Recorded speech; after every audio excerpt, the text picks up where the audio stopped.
Opinion, une émission de New Vis Africa Media. Opinion, un parcours et analyse des situations sociopolitiques et économiques.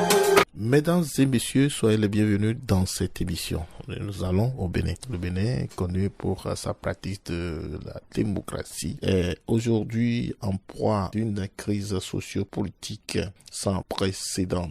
Alors, le régime de rupture conduit par le président Patrice Talon est pour certains observateurs, la goutte d'eau qui déborde le vase.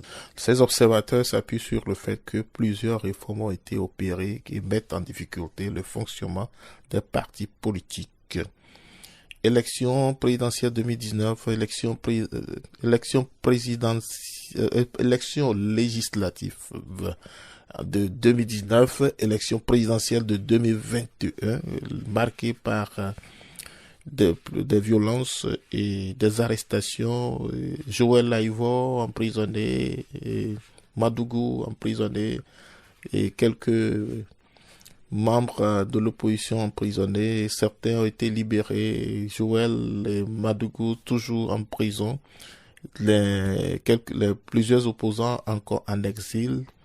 Voilà le visage de l'environnement socio-politique au Bénin qui se prépare pour les élections de 2026 qui sera marquée par la fin des 2 mandats du président Patrice Talon. Quels sont les enjeux? Voilà ce que je suis au micro, Gabin Conrad.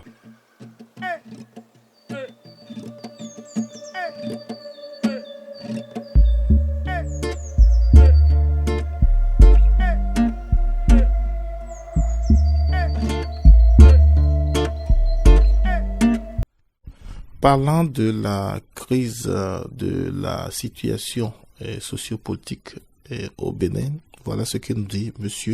Alfred Mouillon.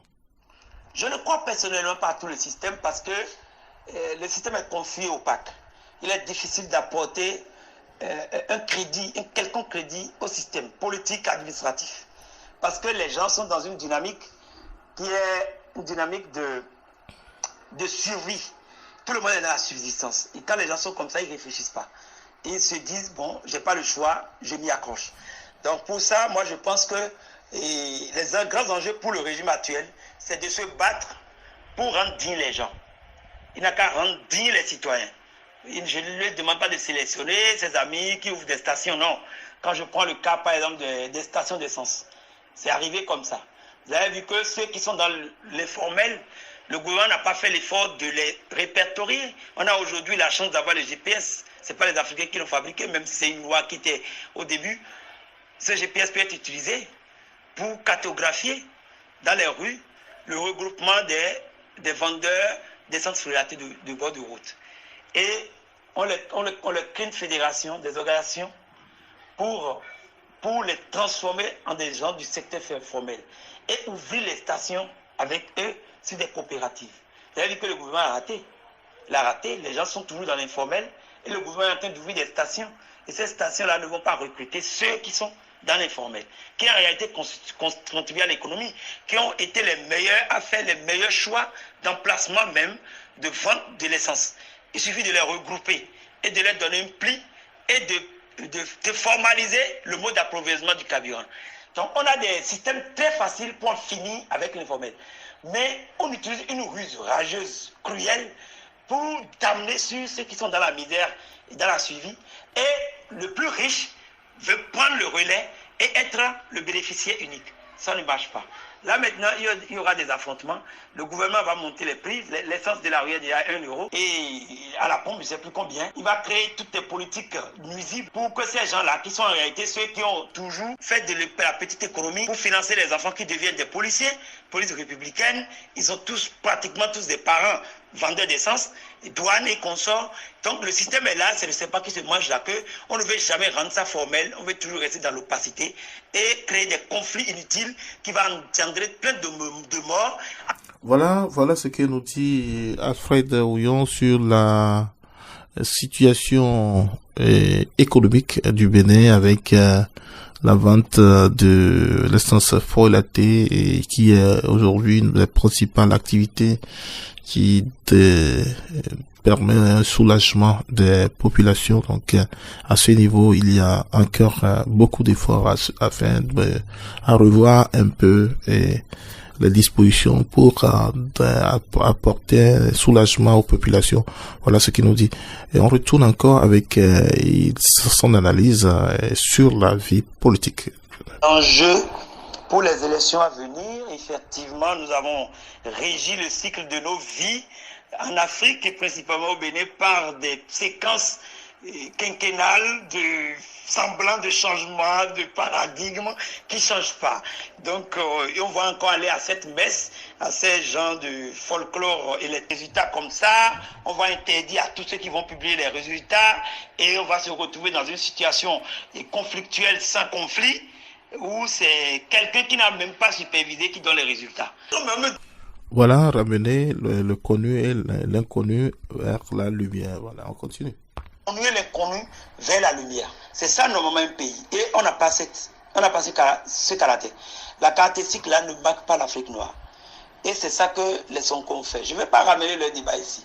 Là maintenant, je vais dire que si on veut vraiment progresser, les enjeux, si le président qui est là est sérieux, il devait lui-même contribuer à rompre avec le système qu'il a mis en place. C'est-à-dire, il se bat pour que les jeunes émergent, pour entrer dans la dynamique évolutive, pour quelqu'un d'inconnu de lui prenne le pouvoir. Ça va lui être plus profitable que de vouloir positionner des gens. Et positionner des gens, c'est manquer d'intelligence. Vouloir prendre le pouvoir, on a pris le pouvoir, mais on veut positionner les gens, c'est manquer d'intelligence. C'est minimiser l'humain. C'est rabaisser la capacité humaine à aller au-delà des défis. Oh, l'homme est fait pour ça. L'homme est d'abord un paquet biologique qui ne se connaît pas. Il y a des gens qui vont devenir présidents, je sais, qui ne savent pas qu'ils vont devenir présidents. Donc, si on est intelligent, on est ouvert, on a un faisceau qui est ouvert vers le progrès de la biologie. Et on ne se permet pas d'organiser des élections où on va être le maître du jeu. Parce que le développement ne vient pas forcément de son écurie. Si c'est le développement que le président Talon, par exemple, veut, et c'est lui qui est là actuellement, il devrait vraiment sortir du jeu et pousser les jeunes à être parfaits, presque parfaits, et se positionner pour les questions politiques. Il va peut-être même écouter les jeunes avec leur projet, qu'il n'ait pas peur que quelqu'un lui arrache le coton. Parce que de toute façon, il n'est pas éternel. Donc, voilà ce que nous dit encore cette partie de son analyse. C'est un peu ambigu et moralement ambigu puisque la politique, comme diraient d'autres, hein, c'est pas un jeu d'enfant. C'est pas un jeu d'enfant. Il y a toujours un intérêt qu'il faut poursuivre, qu'il faut défendre. Il y a toute une équipe avec qui on travaille. C'est pas entièrement individuel. C'est pas singulier. Et donc, il faut défendre sa position. Il faut pas créer des occasions de but à l'adversaire. Donc, c'est comme un jeu de foot où on fait tout pour créer des occasions. Donc, dans les prochaines élections, et quel que soit le président que nous aurions à la tête de ce pays, et il ne serait jamais question de placer quelqu'un qui est favorable, qui est en défaveur à leur intérêt. Donc ils vont tout faire et c'est naturel. Ils feront tout pour créer de très belles occasions à leurs partenaires pour que ces derniers arrivent au pouvoir. C'est naturel. Donc voilà le Bénin en jeu et pour les élections 2026, et c'est difficile de dire qu'il y aurait une amélioration nette et claire en faveur de l'opposition. Mais les efforts se font et nous verrons au fil des jours, au fil des semaines, au fil des mois, de quoi cette situation politique sera faite.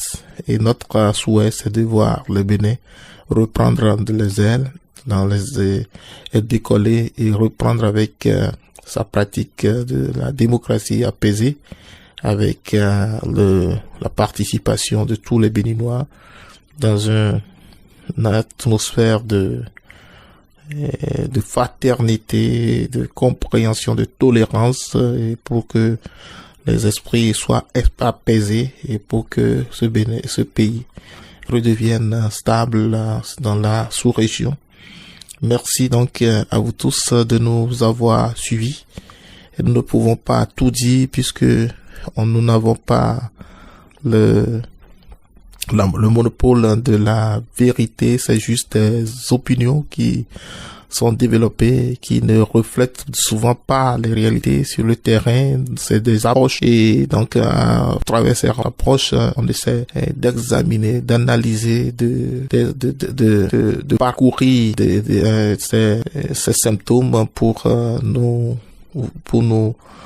définir ensemble des mécanismes de sortie de crise. Notre souhait pour le Bénin, c'est de retrouver sa paix, retrouver sa stabilité politique dans la sous-région. Le Bénin a été toujours respecté, et surtout pour avoir été parmi les pays qui ont démontré leur volonté de démocratisation. Donc, est-ce que ce pays tombe si bas, comme disent certaines personnes? Il serait souhaitable que des efforts soient effectués dans les mois à venir pour que on puisse apprécier à sa juste valeur cette démocratie. Merci de nous avoir suivis. Je suis au micro, Gabin Conrad. Je remercie aussi notre ami frère Alfred Ouillon qui essaie tout le temps, chaque fois que nous l'appelons, de nous donner ses impressions. Merci et à vous aussi. Nous sommes toujours ouverts pour tous vos points de vue. Merci, à très bientôt. Je suis au micro, Gabin Conrad.